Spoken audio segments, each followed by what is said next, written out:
Hello everyone, and Shaka Zulu. It is I, Mark Major, and we are here at the Action Figuratorium. It is a room I'm in right now that surrounds us, it penetrates us. It's also got several tubs full of action figures. Okay, what are we going to be talking about today? Well, I'm going to cover another Kickstarter, and this is something I found out about when the guy who started the company, Dave Igo, and his lead designer were on the Mega J Retro live stream a couple nights ago. I popped in there and checked it out. Didn't know this was coming, so it was quite a surprise to see a sort of up-and-coming, pre-launch Kickstarter. And by the way, if you are not following Mega J Retro, you are doing it wrong. I will post a link to that live stream in this description.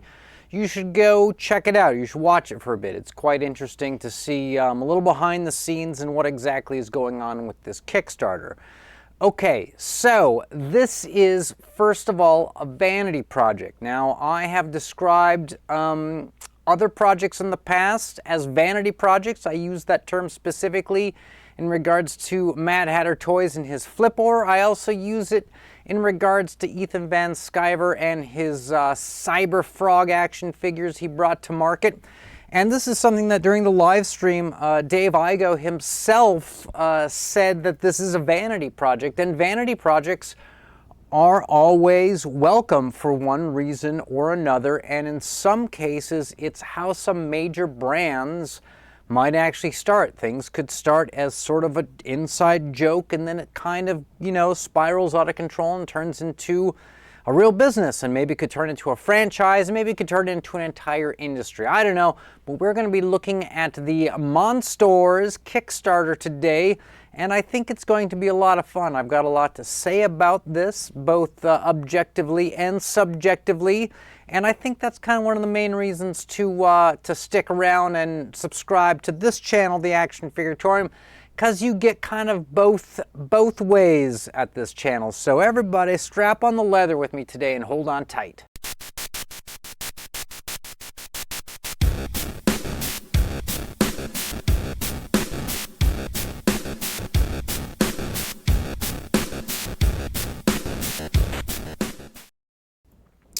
All right, let us switch over to my desktop view. Here we go. Exciting, right. I used to be down on that corner, but when I would look at the screen, it would look weird. So I moved me to this corner so that when I'm looking at the screen, it looks like I'm actually in picture looking down at the thing. Psychological, small nuance, but I think you, the viewer, are going to benefit the most from it. So, here we go. Monstors needs $120,000. That's about what it costs to get kind of a single mold made-ish.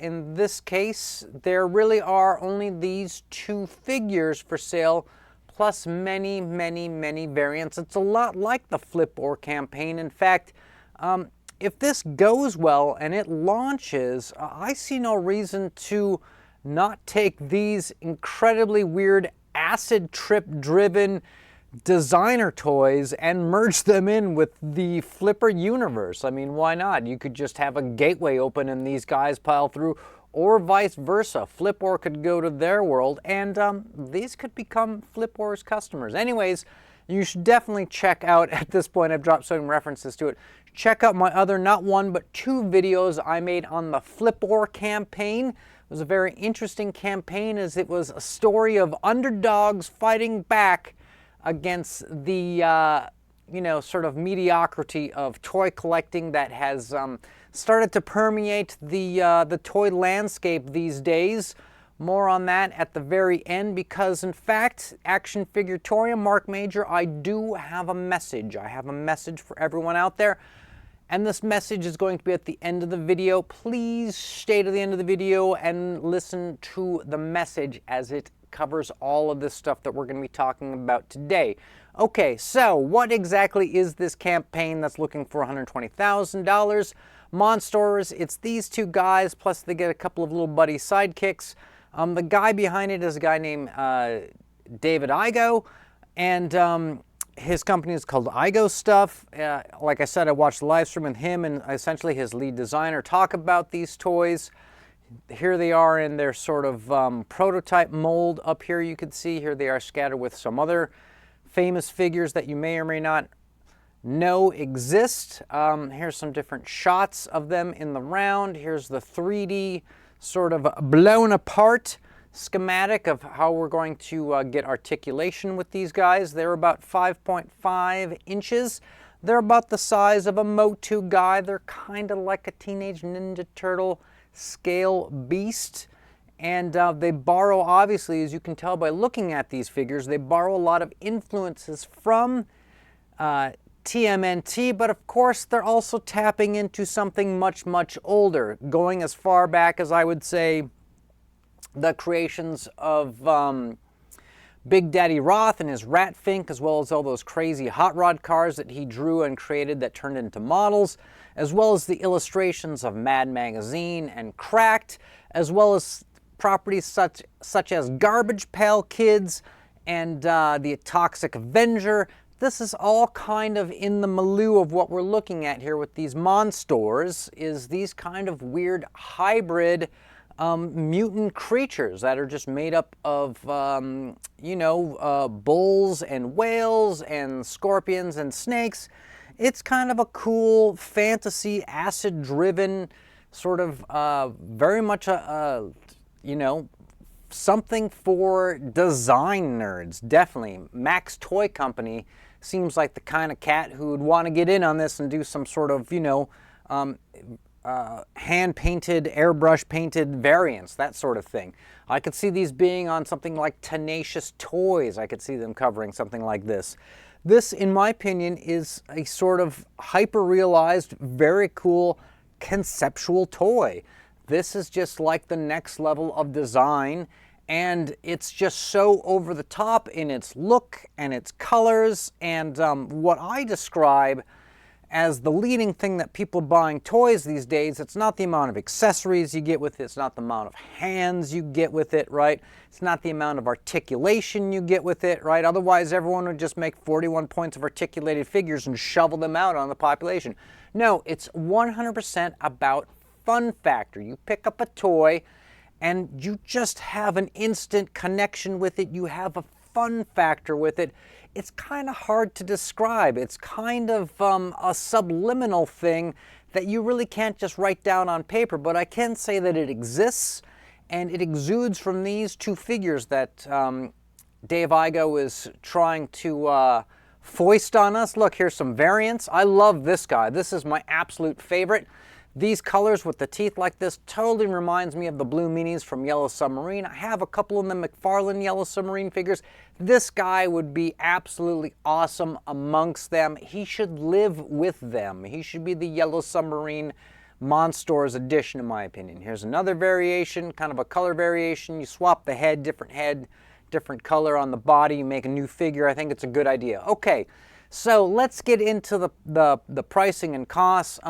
By the way, there weren't any stretch goals listed yet.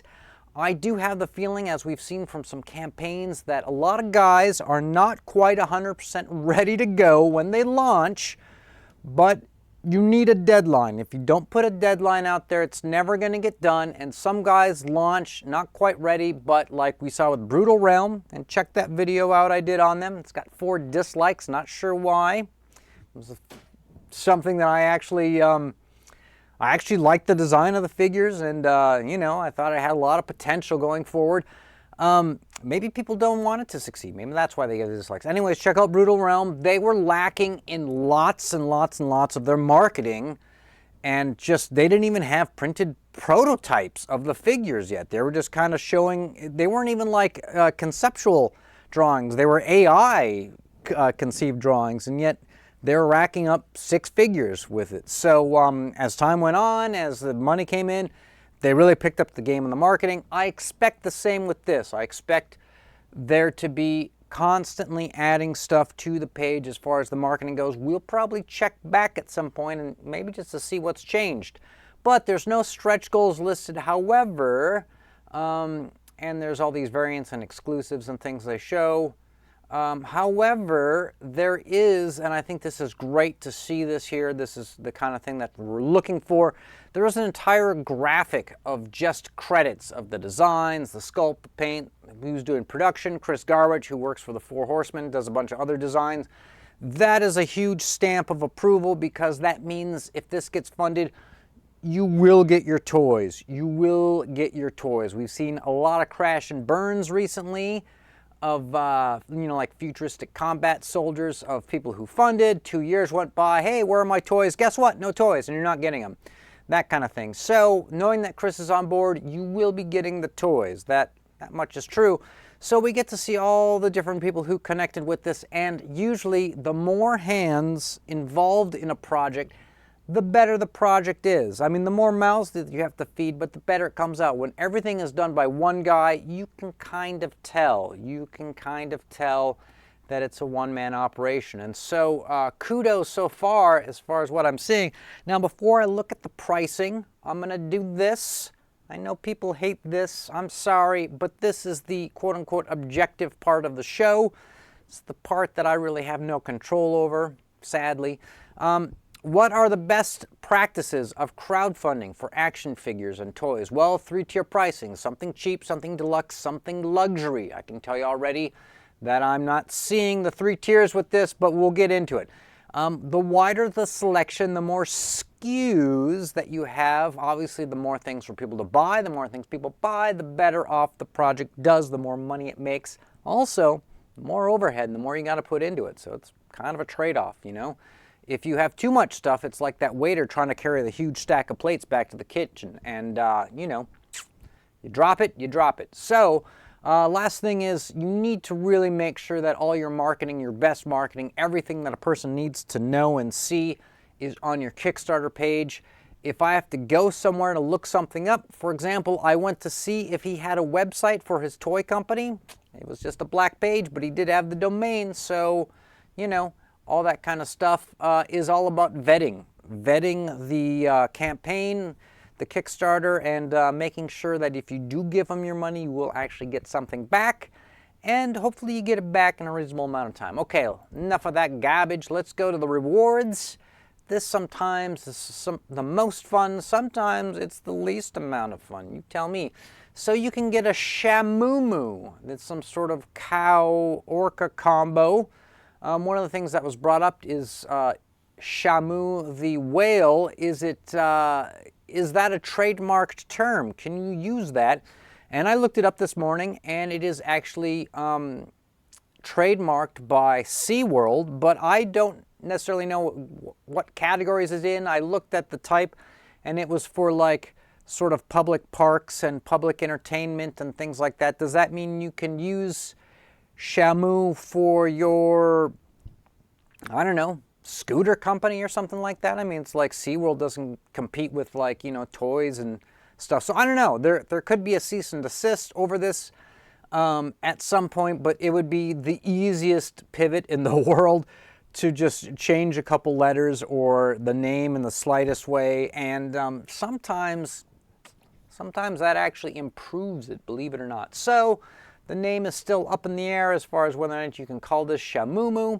I myself don't care. Just thought I'd let you guys know I looked it up. Okay, $55.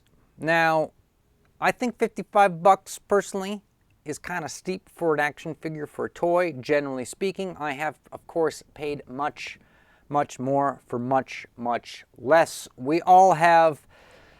It's a bummer when that happens. You just admit that it happens and you move on.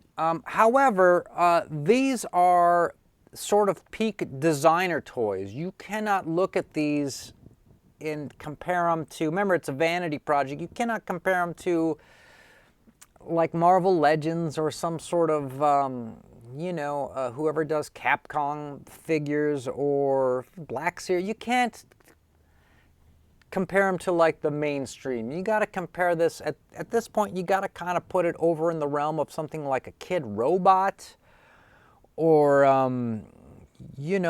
Bear Brick or that kind of stuff. Something you'd see at Super Plastic or Hot Shot Toys or something. It's kind of a weird weird art toy. You know, it's a weird, it should be known as a weird art toy.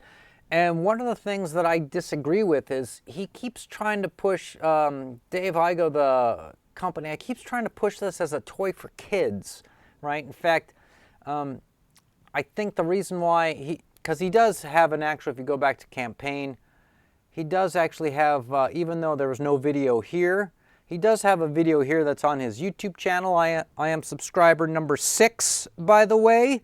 Just want that to be documented in a video on September 10th. I was his subscriber number 6, okay? Subscribe to the channel. Anyways, it's him talking to the camera, explaining everything about the toy, right? And that video, the comments are turned off. I think they're turned off because I think he thinks that this is for kids. And he keeps saying that this is in his in the campaign, you know, is that this is like it's for collectors but also for kids. Drop the kids thing, okay? Why? They're 55 bucks. They look durable and it looks like something that would be fun for kids, but focus on what this really is and don't be hopeful that you think like moms and dads across the nation are going to get together.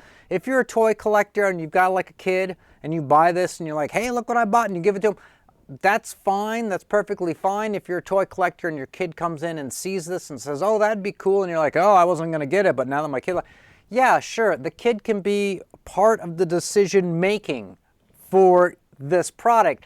But stop the marketing thinking that this $55 is going to be something that moms and dads are going to buy for their kid. Maybe like a teenager kind of thing, like a cool model kit, that sort of thing. But just honestly own the marketing for what it is. This is a high-end boutique designer toy. That's what I'm calling it in the air. If you want to convo and discuss that, I love convoing and discussing.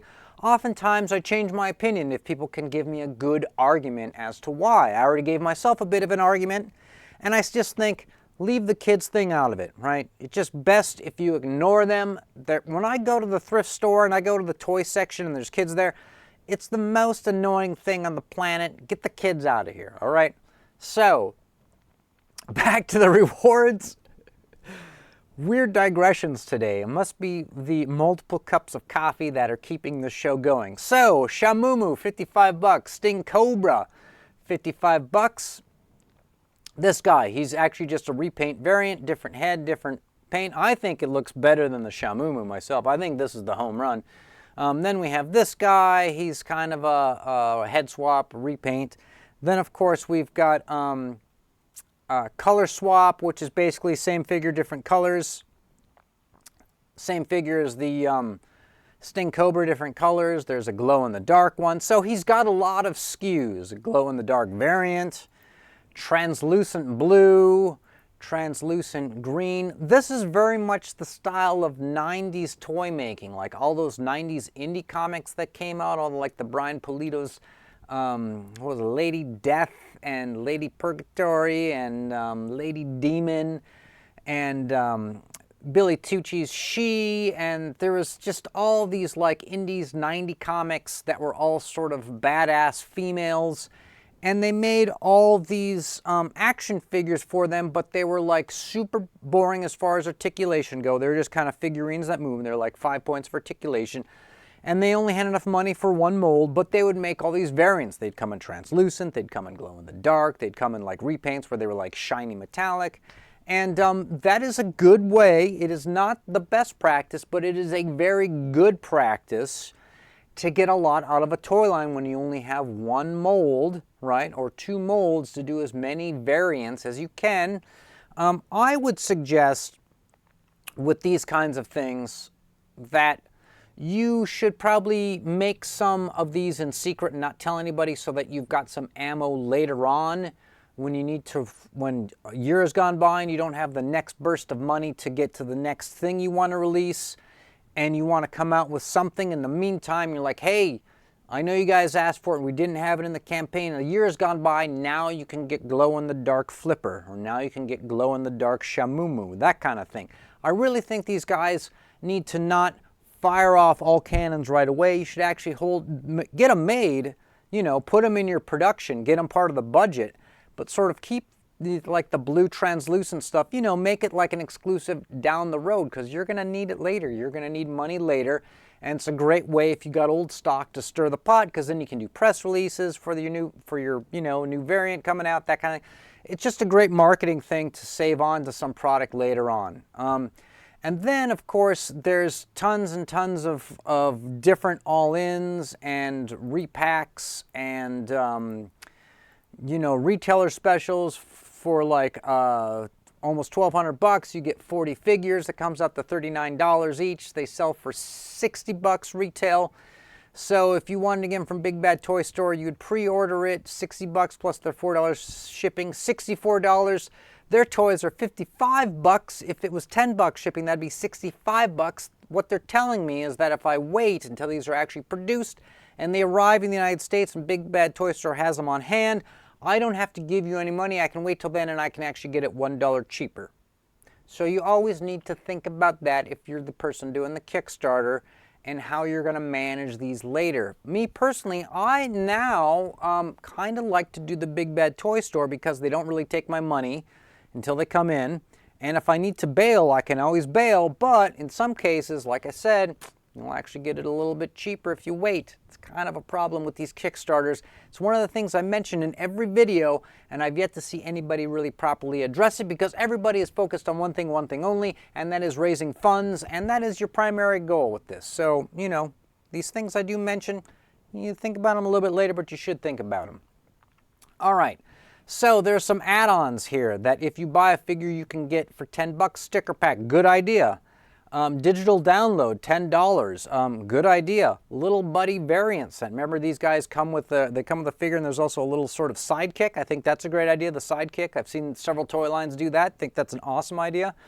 Little Buddy variants, a set of extra sidekicks for $12. That's a great idea. Weapons pack, $15. That's a great idea. Okay, so here's what I would change then, right? Because we don't have these 3 tiers. We don't have something cheap, something deluxe, something luxury. We just have a $55 figure and 10 different versions of them.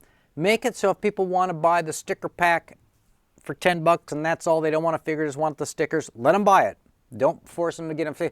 Make a thing where anyone can buy a sticker pack. Tell people, go on your, you know, Toy Tuber live streams with everybody, you know, and tell these people, look, I want you guys to back my campaign. If you can't afford the toy, or you're not that crazy about it, or, you know, it's like somewhere in between, but you want to support me and support indie toys, go and buy the sticker pack for $10. See how many you sell, man. If you sell like, you know, 100 of them, you'd be surprised.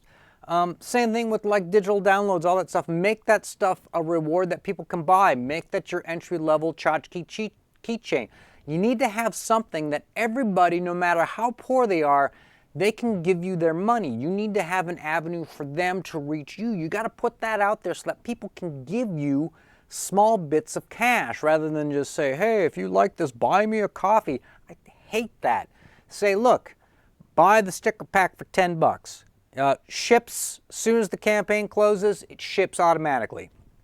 Which, by the way, these little doodad, you know, keychain coin stuff that you can ship to people while they're waiting for their action figures, great move. Always a great move when you can get something in the hands of the people to calm them down, because you will find that the crowd goes totally ape if you do not satisfy the need for whatever the product is that you sold them on, all right? So that's one thing I would change. I would make all these add-ons, I would make them part of the base rewards. I would scale back on the amount of variants, only to say that, like I mentioned, I would hold some back for later. I think all the variants are great ideas. I think just having endless variants is, after a while, you start to compete with yourself in a weird way. It's hard to explain. I think just dial it back. However, there could be some unlocks. There could be some new figures coming out. I watched the live stream. He did have several other designs of stuff coming next. It looks like a pretty weird, badass acid world that this guy has cooking up in his head. And I'd actually kind of like to see this go Actually, quite a bit further. I'd like to see about 10 figures get made from this whole thing overall. And then as far as like the, we mentioned that you got to have a wide selection. He's definitely got a wide selection. In fact, he's got the widest selection that you probably could possibly need, other than he needs some cheap stuff, some $10 stuff right out the gate, right? And I think the marketing is going to slowly come together as the campaign comes together. As the campaign picks up money, I think he's going to roll out some more marketing stuff on the page. I think we're going to get more pics, more photos, things like that. Personally, I think as far as staging these figures next to other figures, psychologically in people's minds, I would put these next to like high-end toys that you get from a store like 5K Toys. You know how they have those like really hyper realistic Minotaur men or Rhino men that are like 6-7 feet tall, and they're all like buff, and they come with these weapons, and it's, looks like something out of World of Warcraft.